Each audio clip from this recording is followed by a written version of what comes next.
Sorry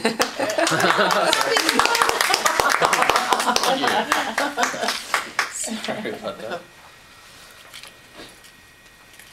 Back in the day, you graduated once or twice in your life. At the end of high school, commencement meant the starting of your adult life, and in college it meant finishing a post-secondary degree and the beginning of a hopefully more prosperous and lucrative future.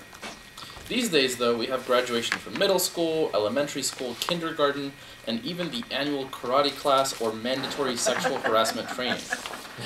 Is the frequency of graduation making these events meaningless, or are we rightfully recognizing these accomplishments? Bruno.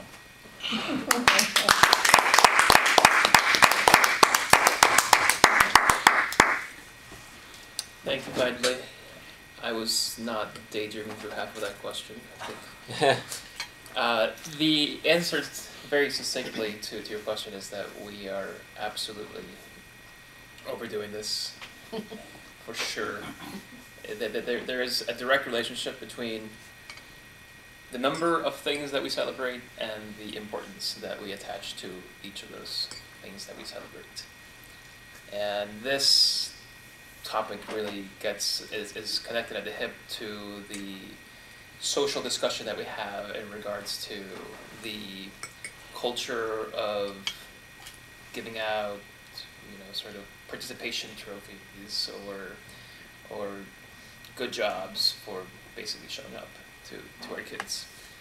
And I think the pendulum is swinging back towards the middle, and it's just a matter of seeing how far back that pendulum will swing.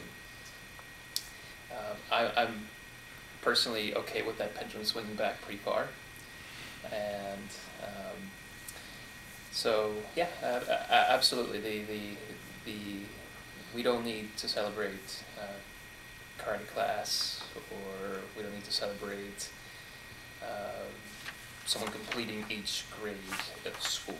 I think that takes away from, we should be teaching our youth that there is a long-term project. We shouldn't emphasize the short-termism and getting sort of a high five for every little step along the way. I think that we would serve our youth better by teaching more perseverance and long-term goals. Thank you, Mr. Postmaster.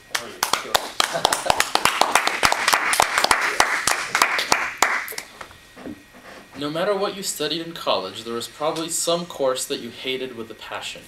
A boring professor, a horrible textbook, or just plain lack of worth in a subject could make this the most despised of lectures to attend. What do you think was or is the most useless subject to study, and why? Kyle.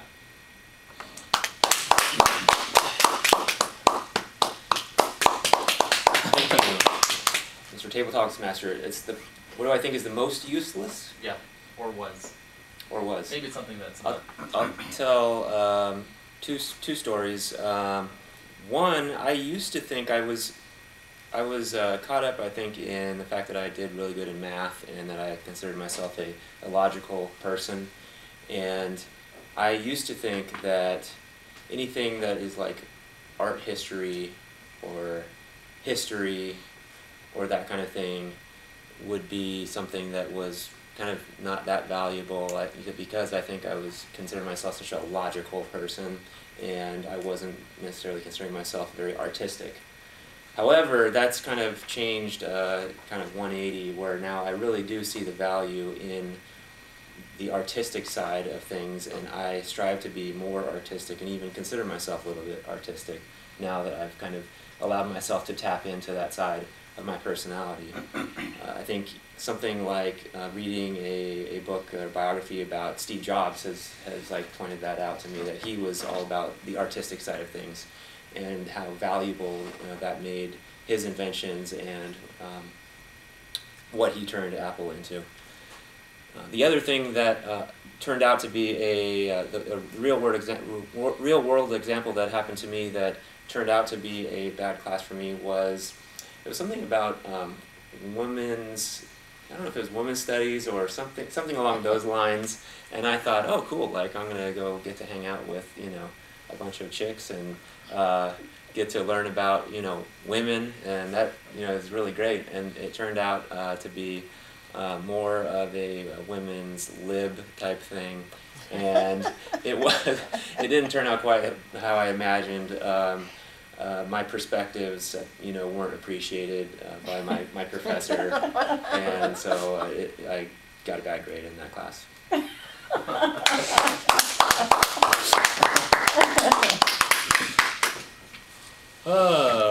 Along a similar train of thought, no matter what you studied in college, there was inevitably a eureka moment in your career where you fell in love with a subject and proclaimed that this is something everyone should know about.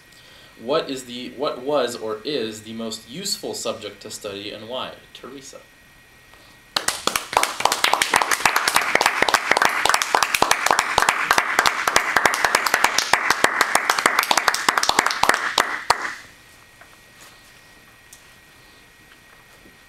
Thank you, Mr. Table Topics Master, for that question. The most useful subject to study? Well, of course, when I was in school, starting out at a younger age, I felt school was useless, period. But I struggled with math. Well, not really math as a whole. Well, in growing up, not math as a whole. Fractions. Although I was perfect with timetables, I just had a hard time connecting the two, right? And when I was in school, basically, working on my bachelor's and my master's, and you know, I was a business major, so you know you have to take this business math, the finite math. That to me was a struggle. I had a hard time passing that class. However, I stuck with it. I could have changed my major, but of course I did not want to do that. I stuck with the class.